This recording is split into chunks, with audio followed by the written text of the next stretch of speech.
Pep, how did you see it in the end tonight? Well, we play a really good game. Create a lot of chances, especially in the first half. Difficult side, defend really well, tight, and they were with the rhythm. And we play a really good game. You created so much in the first half. Did you look to try and change anything at half-time, or was the message more of the same, please? No, we continue the same. So patient, no concede, and we have our chances. We had it, we could not convert. Sometimes happen. Second half, did you consider making any changes of personnel, or did you always believe that what you had out there would see the job? They were would playing find good. A breakthrough? Yeah, I thought a lot to make some changes, but they were playing good. The guys were inside, have the ability to score a goal. But at the end we play more the motion, they defend, and with their people. But I think they were playing good. How hard did Palace make it for you tonight, in all honesty, do you feel? Well, we didn't score. That was the reason why, not the Crystal Palace. So in terms of what you want to achieve this season, how do you see this result tonight? 9 games still, many games to play. I know we have to win a lot of games, but the way we played, it's no regrets about the team. I would prefer to win, of course, but the game was well played. You're pleased with the performance. Was it difficult to feel anything other than disappointment given where we are in the season and the fact that you dominated the game tonight? We played to win the game, so we create more, we concede few. The stats are there. The way we played was amazing in the difficult stadium with the grass not perfect, and we were there all the time without the ball, so we did a good game. Will you use the outcome of tonight to reinforce the message to your players of just how tough and what's needed to win this league? We don't need to draw here to know it. Thanks for your time. You're very welcome.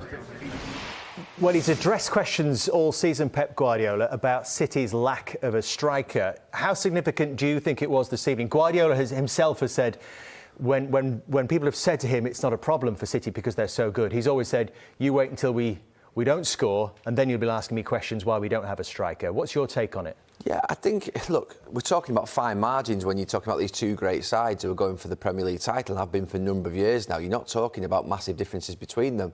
And there's nothing wrong with Pep Guardiola's team. They played a brilliant game tonight, as he says. The one thing I would say, though, I think if Liverpool play that game, they win that game because they've got better strikers, they've got better forwards, as in not necessarily in control. Finishers, better strikers in terms of scoring goals. They've got probably more ruthless and clinical finishers, more of them as well. There's 5 of them there that I would all put my money on. Whereas with City, they are almost like midfield players or wide players that are playing in those positions. Phil Foden could be a midfield player, but he's playing centre forward. Jack Grealish could be a midfield player, playing obviously left side of a 3 up front. So you've got players in that team that are absolutely outstanding. They're fantastic players, but they're not the most ruthless and clinical. As brilliant as they are and as great as they are, the difference at the end of the season could be just the fact that Liverpool do have more strikers that are more clinical and more sort of, if you like, suited to scoring goals. And we've known that all season with City. The only thing that can let them down is that. And I think that we've got a graphic where we've sort of looked at sort of the amount of goals, the amount of times Manchester City haven't scored. You know, City are obviously top of the league, but they haven't scored 4 times this season. Liverpool have only not scored in a game once. And could that be the difference ultimately? Of course it could. Absolutely, of course it could. You know, at the end of the day, both teams are absolutely the highest level. So you're talking about what is that difference between them.